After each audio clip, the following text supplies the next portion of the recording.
So we're going to spend this video filling out this table. So find this table in your note packet, and then we're going to do these questions. That's all we're going to do this whole video. So this table really helps kind of sum up the quantum numbers and really breaks it down very nicely, I think. So we're going to start. Oops, sorry, I accidentally paused. What I meant to say is we're going to start by filling out the principal quantum number. So the principal quantum number, which we call our n value, remember there's 7 energy levels. 1, 2, 3, 4, 5, 6, 7. So we're going to start there. We're going to break each energy level down into its sublevel, m values, number of electrons, so you really have a good tool here to work with. Now in the first energy level, we know that there's a s sublevel. In the second energy level, there's a S and a P sublevel. Remember, there's as many sublevels as the energy level that you're on. So the first energy level has 1 sublevel. Second energy level second energy level has 2 sublevels. So this n shortcut should actually be over here. So this is your n value, but the shortcut, this should be the n as your shortcut. So energy level 1 has 1 sublevel. Energy level 2 has 2 sublevels. Energy level 3 has 3 SP, D, and SP and D. Sorry, SP and D. The fourth energy level has S, P, D, and F. Now the fifth one has S, P, D, F. Now you might be wondering, well, we've only ever heard of S, P, D, and F. So S, P, D, and F so far. So what comes after F? Well, actually, they just start going alphabetical after that. The S, P, D, and F have their own, I think, Latin words that they were derived from. And so then just alphabetical, so G after that. Then we go S, P, D, F, G, H. And then we're going to go S, P, D, F, G, H, and I for the 7th energy level. Now, the G, H, and I sublevels, there aren't actually any elements that have enough electrons for those to exist. So they're just theoretical shapes. The electrons probably can jump up into them, but no element actually has enough electrons that those sublevels are even occupied in the ground state. So they're theoretical, they're mathematical, they really only exist when an electron jumps to them, but that's where we'll leave that. Now, how many orbitals are there in per sublevel? So per sublevel, we know that the S sublevel has 1 orbital. So we got 1 orbital. The P sublevel has 3 orbitals.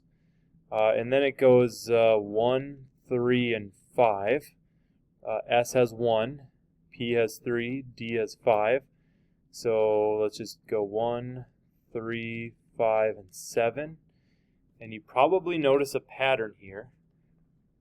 The S has 1, P has 3, D has 5, F has 7. It goes 1, 3, 5, 7. It goes up by odds. So it wouldn't probably surprise you to know that the G sublevel has 9 sublevels in it. And then we'll keep going. 5, 7, 9. That's a D, not a 9. And then 11. Then we go 1, 3, 5, 7, 9, 11. And then an I sublevel would have 13 orbitals in it. Now, how many orbitals are there per sublevel? Well, the first energy level has an S sublevel, which has 1 orbital. So there's a total of 1 orbital in the first energy level. The second energy level has an S and a P sublevel, which has 1 plus 3, a total of 4 orbitals. There's 1 S and 3 P's in the second energy level. Notice our shortcut up here, n squared. You can take the energy level squared, and that tells you how many orbitals are in it. So 2 squared is 4, 1 squared is 1, 3 squared is 9, and let's check. 1 plus 3 plus 5 adds up to 9. 1 plus 3 is 4, plus 5 is 9, plus 7 is 16, which is 4 squared. So we're getting the 4 from right there. 5 squared, 25, double check, they add up. Then 25 plus our new one, which is 11. So you get 36. Plus 13 is 49, which is 7 squared. So that's where those shortcuts come from. That's why I recommend using them. Now, how many electrons are there per sublevel? So the S sublevel has 1 orbital, and there's 2 electrons per orbital. So here we got 2. And then 3 orbitals gives us 6 electrons. So then multiply all these by 2, so we end up with 2, 6, 10. Down here we get 2, 6, 10, 14. I'll cruise through this here. I'm just doubling all the numbers in this column. So I'm just doubling all these numbers and rewriting them like this because there's 2 electrons per orbital.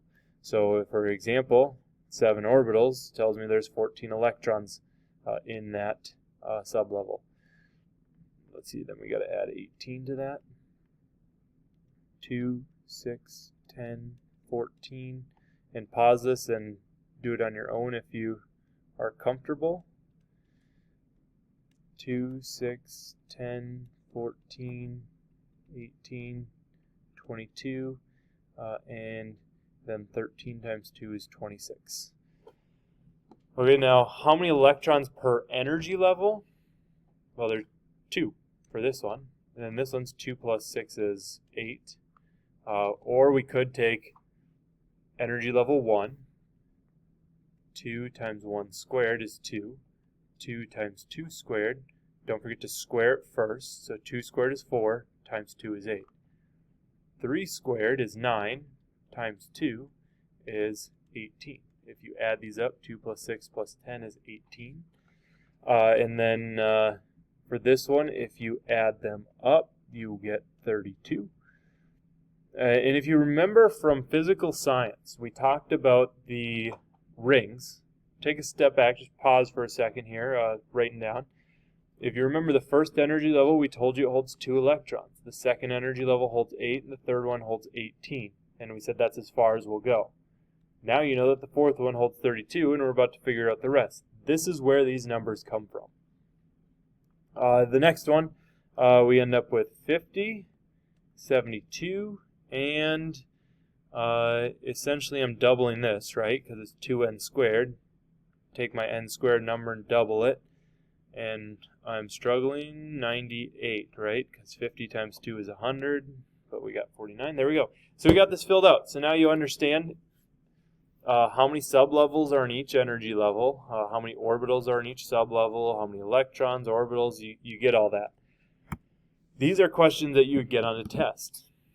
How many electrons are in a d sublevel? Now the key to this is the difference between the word orbital and electron. They're always different by a factor of 2. So remember there are 5 orbitals in a d sublevel. So remember for all our d sublevels here, there's 5. 5 orbitals in a d sublevel. But each orbital holds 2 electrons. So if there's 5 orbitals, that means it holds 10 electrons. So a d sublevel will hold 10 electrons. How many electrons are on the 5th energy level? Anytime it asks you about an energy level, think n squared, or 2n squared. It's asking for electrons, I better use this shortcut. So I take 2 times 5 squared, 2 times 25 equals 50. So there are 50 electrons on the 5th energy level. If I go back, I can check. 5th energy level has 50 electrons. You can add it all up. It all comes out to the same answer. How many orbitals are in a p sublevel? So if you're starting to understand these, pause this, see if you can answer them. Even if you're not understanding it, give them your best guess. Pause it, give it your best guess, and come back and see how many you get right out of 3 through 7 here. See how many you can get right. So how many orbitals are in a p sublevel? Remember, there are 3 orbitals in a p sublevel. That's when you'll just have to remember. How many orbitals are in the 4th energy level? Oh, we're talking about an energy level here. So let's go up one of these. Orbitals, it's that one, so I take 4 squared is 16 orbitals in the 4th energy level. Or you can go back to your table that we just made and you'll get the same answer. Which quantum number gives the orientation? So remember, the N value gives us our energy, the L value gives us our sublevel, the magnetic quantum number gives us our orientation. So the M quantum number gives us our orientation, and the S gives us our spin. So it's this one it's asking for. These are our 4 quantum numbers. M is the one that tells us our orientation. Which quantum number gives the energy level? Well, I just told you that one. It's N. N is the energy level. What are the possible values for the secondary quantum number? So this is our secondary quantum number. Our sublevels can be S, P, D, or F. You don't have to worry about the imaginary sublevels, the G, H, and I. We're only going to really focus on these, S, P, D, and F. So those are some example questions. I hope that helped clear things up and helps organize your thoughts a little bit better.